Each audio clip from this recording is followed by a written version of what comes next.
Salut, mon nom est Pascal. Bienvenue sur ce court vidéo dont le sujet est la cétose. Savais-tu que lorsqu'on vient au monde, nous sommes en état de cétose?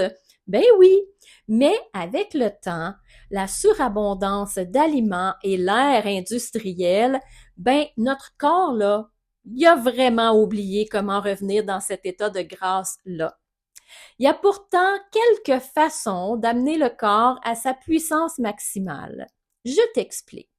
Numéro 1, c'est soit en pratiquant le jeûne prolongé. Et on parle ici d'un minimum de 36 heures sans apport de nourriture. Numéro 2, c'est en s'alimentant de façon cétogène stricte, ce qui implique de se nourrir seulement de protéines et de bons gras.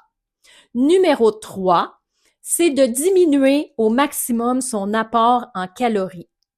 Dans ces trois cas, il est question de restriction. Est-ce que tu me suis jusqu'à maintenant?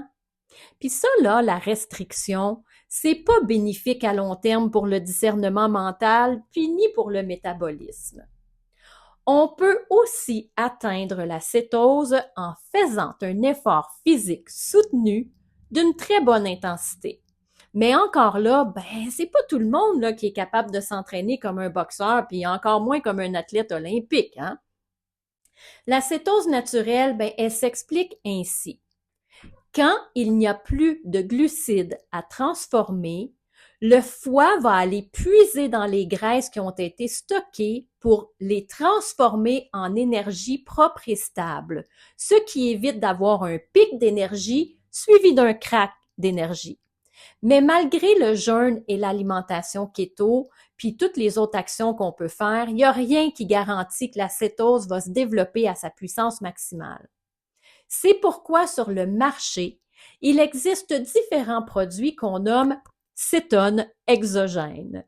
Celles-ci, c'est tout simplement qu'elles sont fabriquées en laboratoire, soutenues par différents minéraux, entre autres, pour garantir et augmenter leur efficacité.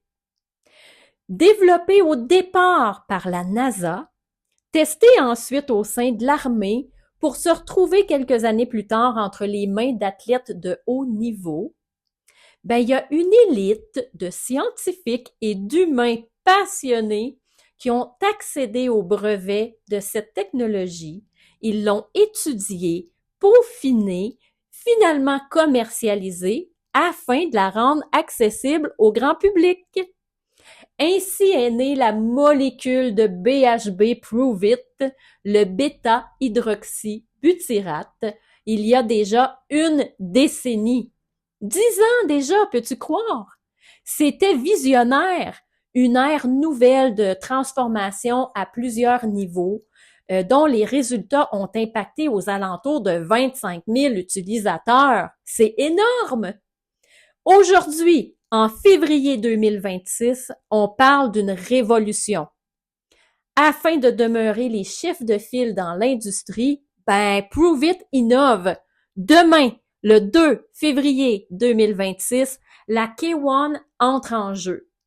Ça, c'est une synergie de 3 molécules jumelées ensemble, amplifiées et associées de façon optimale qui propulse l'énergie sur une durée encore plus prolongée. Nous sommes en train de traverser le gouffre du canyon, la grande croisée des chemins. Mais ça, je t'en parle plus en détail dans une autre capsule vidéo temporelle. Abonne-toi pour rester à l'affût et en savoir davantage. Sur ce, je te souhaite une agréable journée et on se revoit bientôt. Bye!